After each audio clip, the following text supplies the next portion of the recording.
Hello and welcome everybody to this AFC South Show number 46. With me as always, of course, Blake Bellamy, and I'm your host, Curtis Brown, here on Curtis's Podcast Network. Today, of course, we haven't been able to do a show in the last basically a month. Blake, of course, got married. Congrats. Had a very, very beautiful honeymoon in Hawaii. So, you know, if you're at home, clap for the man, but I'm doing it right now. I went to Bonnaroo with my lady. We survived. We're alive. Bonnaroo. You look pretty dark too. Yeah, I got some sun. The sun hat on the wall back there did a lot of help because I would be a lot crispier. But Stevie Nicks was amazing. Saw 21 Savage, J. Cole, and many, many more. Mark Reblay, Tosh Sultana, to name a few. So if you've never gone, go to Hawaii and somehow Bonnaroo. All right, I don't even care where you're at in the world. Make those things happen. Blake, how you been, brother? What's up? Reggie, shut up. Reggie's going nuts. Yeah, dogs are excited. Yeah, they haven't seen the podcast in a while. They're like, yeah, they're fired up, man. They're ready to go. They're ready for it. They're ready. No, I mean, I've been good. Just, I don't know, back to work. It was a long 2 weeks, that's for sure, being gone from, I was in Hawaii. It's hard to come back from that, but I'm glad to be back. I bet. Being on the mainland is always, one of my preferences. I just feel like the further out in the ocean you get, the more chances of death you have. Yeah, it's middle of nowhere, yeah. I learned this on the trip. Hawaii is the most isolated island in the world. Yeah. I knew it was pretty damn isolated, but I didn't realize it was number one. I didn't know that you could rank those things. Yeah, it's furthest away from any, other body? Yeah, other body of land. Okay. That makes sense. Mm-hmm. Logically. Hell yeah. Hell yeah. That's what's up, man. Hawaii. Home of Colt Brennan and Marcus Mariota. I did wear my Marcus Mariota jersey all the time. It was pretty great. Yeah, a lot of comments. It's basically Tennessee Junior, but it's a volcano. Yeah, I saw a lot of Titans fans. I saw a lot of Saints fans. Really? Saints fans? Yeah, there was 3 different houses or people wearing Saints gear. I think they, besides Titans, they were probably number one. A lot of Seattle fans too. I guess that makes a little bit of sense. Seattle. Yeah. Because Marshawn. I just feel like Marshawn would be just huge in Hawaii for no reason. It's because it's a happy place. He's a happy guy. Love Skittles, man. You gotta taste one. Love Skittles. Take care of your chickens. No comment. I'm just here so I don't get fined. Reginald, Sadie, shut up. I know they're at the door. They have to wait. Okay? Thank you. All right. Shut up. So, the Titans, the Texans, the Colts, the Jags, they are in training camp. Actually, the training camp will be starting in a couple weeks, but the mandatory OTAs are in effect. The veterans are showing up. Rookie tight end for the Titans, Chig Okonkwo, has been lighting it up. I've only heard good things about this kid. They're basically comparing him to the athleticism of Jonnu. Yeah. But if he, from what I understand, if he can get a little bit better at blocking, he'll be on the field probably way more than people are expecting. Yeah, I think right now he's tight end 3 behind Austin Hooper and Jeff Swaim. But I think he's definitely going to pass Swaim probably sooner than later. The Titans, they're very known for not playing rookies early. Elijah Molden started week 1 last year, and he struggled week 1. But you don't really see a lot of rookie presence on the field. And I don't think he'll start, but I think eventually he will. He's definitely the tight end in the future. I definitely see a lot of Jonnu and Delaney comparisons. And the Titans just have a type, and he fits that perfectly. He might even be better than both of them. It's all done. Typically, Tennessee quarterbacks love a good tight end. McNair and Wycheck, Vince Young and Bo Scaife. Yeah. That was a short Mariota lived, and Delaney. Mariota and Delaney.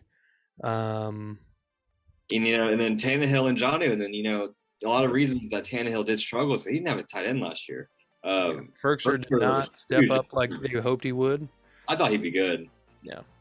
A lot more. I think it was. I don't think he had any drops last season, and then or not last season, 2 years ago, Yeah. and then this prior season he had like fucking 11 or something. His first year with Tennessee, he actually caught every target as well.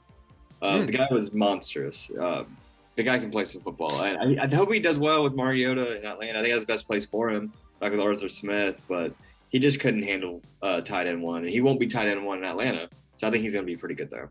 Yeah. In Texans camp, I've heard that I've heard some weird stuff. One of the weird things about the offseason to me is that players just start talking and they talk and they say stupid things like Chase Claypool saying he's a top 3 wide receiver. That made me laugh so hard. I don't think I've laughed that hard in a while. But I drafted him like 3rd round in our fantasy football league. And like he was always like I'd always bench him and he'd go off, but like it would always like go off. It would be a touchdown and like 2 catches. Yeah, he was such a disappointment. But I couldn't cut him because like he's better than most free agents. So right. Yeah, I just couldn't live up. He had a great rookie year and nothing last season. Yeah. Well, I think that's mostly because Ben Roethlisberger was there all year. Yeah, I don't think they got much better. We'll see. Let's see how Kenny Pickett is. Well, it's either going to be Pickett or Trubisky. So I think Trubisky. He's probably going to start week 1. I would imagine, but I feel like you don't draft Kenny Pickett in the first round and not start him. Yeah. Only first round drafted quarterback. I think he was probably the only one who was realistically worth a first round grade. But we'll see. We'll see how things shake out. Regardless, Texans tight end Pharaoh Brown decided that this season he's going to be an All-Pro. That's his bold claim for the year. Now, for people who are scratching your heads, being like, Pharaoh Brown, who are you? You're not wrong to question yourself. Wide receiver, tight end. I can't remember what he is. It's been a minute. If I'm not mistaken, I think he started maybe like 11 games or something last year due to injury or because Brevin Jordan is a rookie. But now with Brevin Jordan, Anthony Auclair, Pharaoh Brown, and Tegan Quitananio, or whatever the hell his last name is, the other tight end we drafted this year, that's 4.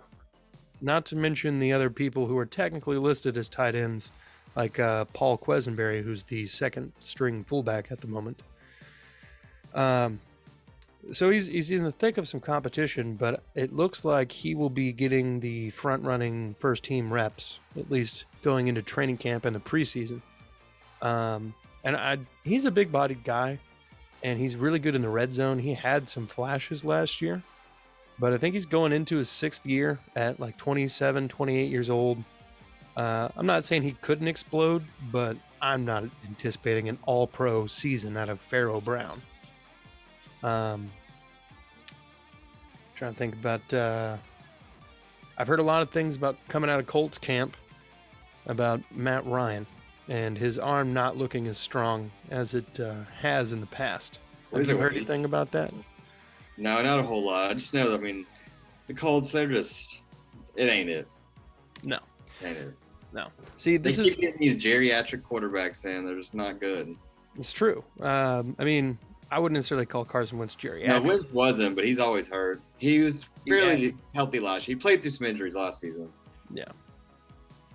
Well, I bet he ends up actually performing pretty well in Washington. Because who else are they going to put there? You know what I mean? Like,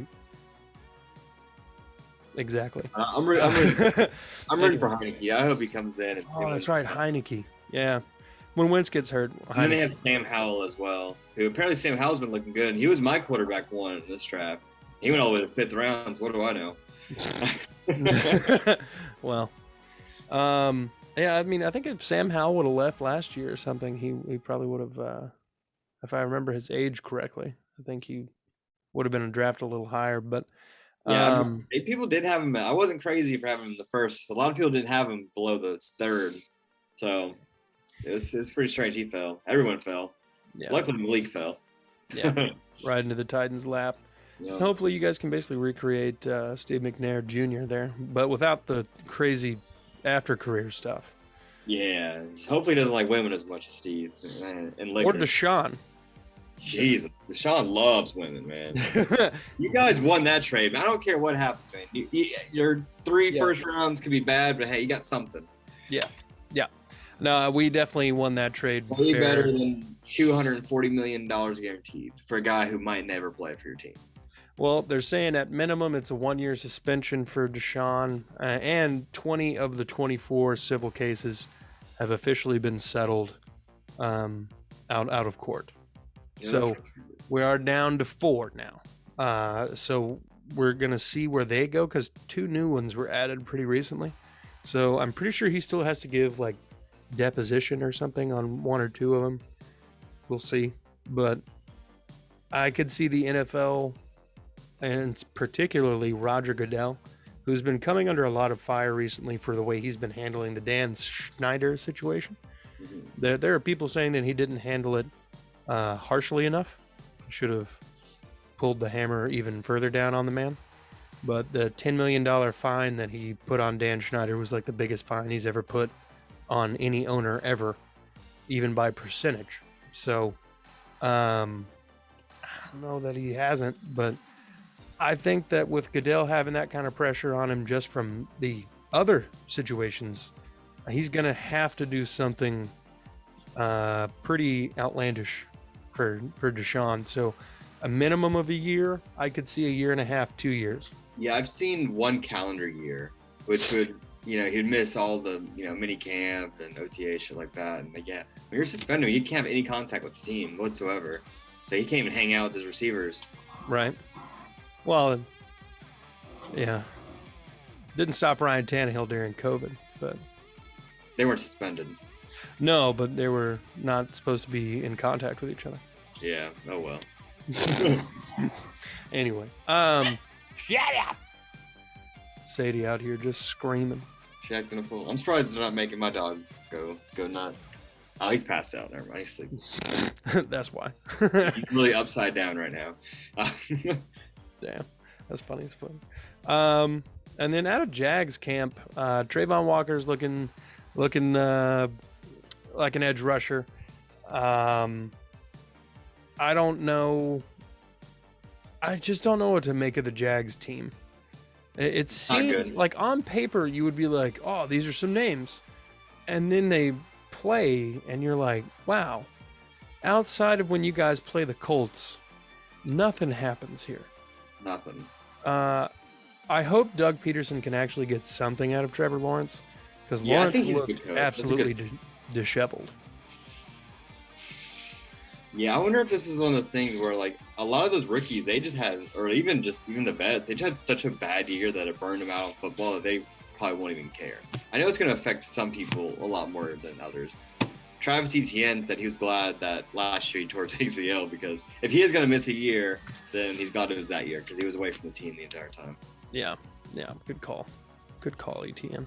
Mm-hmm. Well, not that he really had the elective to tear an ACL. Yeah, I'm sure he's glad he didn't tear. I'm sure he'd rather him didn't tear his ACL, but that's a good year to do it if you are. Yeah. I expect him to play it. I think him and James Robinson have a great backfield right there. Absolutely. If they get a two-headed monster going out of there, and Trayvon Walker can just like get his entire college production's worth of sacks in a single season in the NFL, yeah. I think you win as a first overall draft pick with that guy. Which was what, like 4 total sacks? So, yeah. I mean, the bar's low. Yeah, I still think that was a terrible pick. I wasn't even a huge fan of their second first round pick. They're just, the Jags are going to jag. As long as Shad Khan is the owner and Trent Baalke is their GM, they're not going to do anything. No matter, you can put anyone at head coach and they're not going to do a whole lot. I think they'll probably be better than last year because they did have Urban Meyer, but yeah, I can't see them being. Yeah. I don't think they're going to win 6 games. I don't think so either. I don't see them necessarily falling back into that first overall draft pick. I could definitely see him being top 5, but not number 1 again. The hat trick. Yeah, that would be the first time in NFL history. Yeah. So one's going to do it, man. Jacksonville. Got to be historic. I'm rooting for him.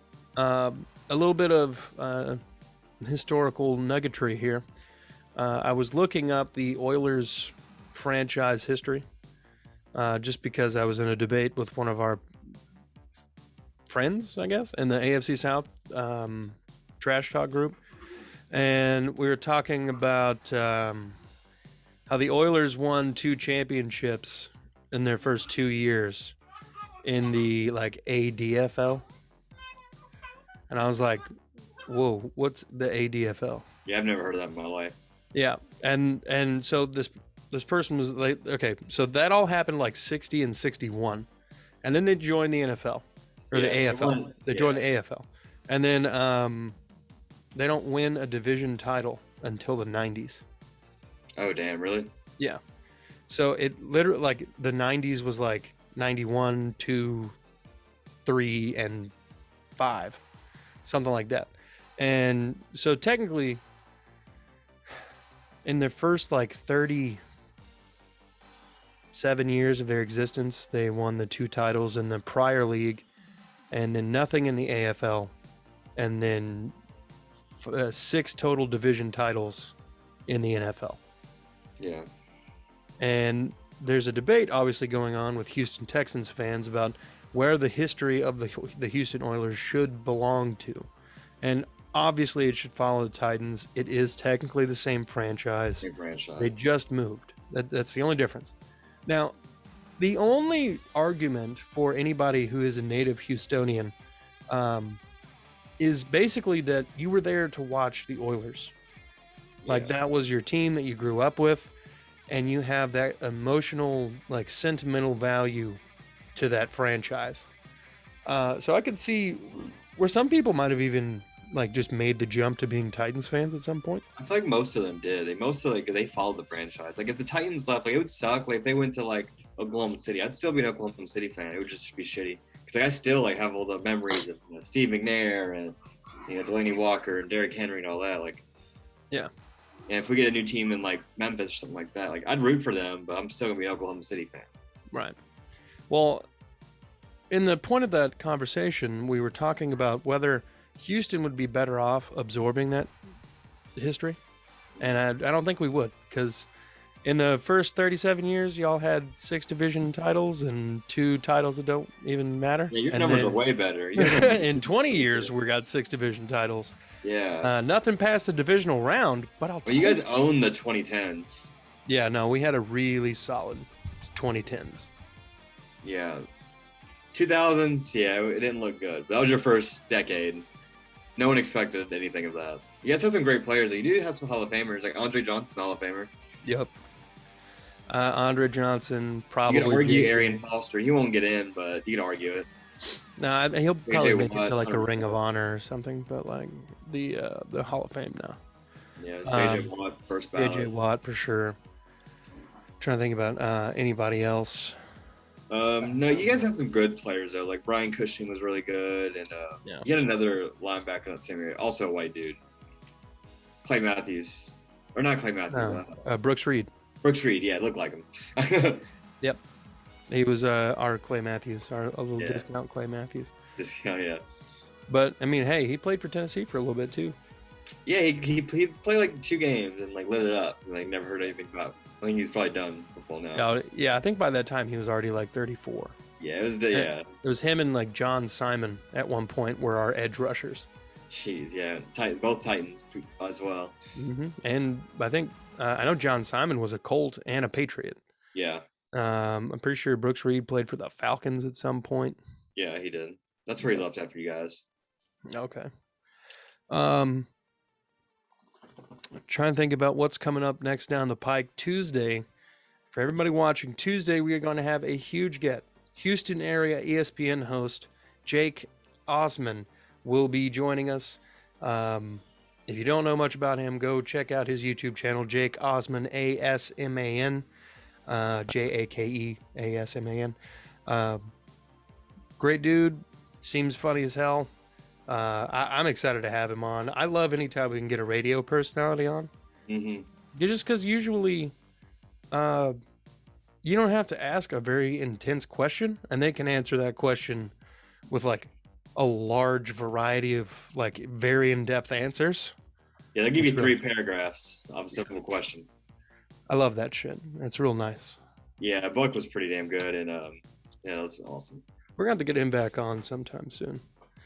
Yeah, there's nothing going on. Maybe training camp or around preseason. Maybe like week 2 of preseason, where we get some position battles going. That's what I like to hear. Well, that's going to do it for the 46th episode of this AFC South show. Blake, thanks for coming on, brother. Yeah, no problem.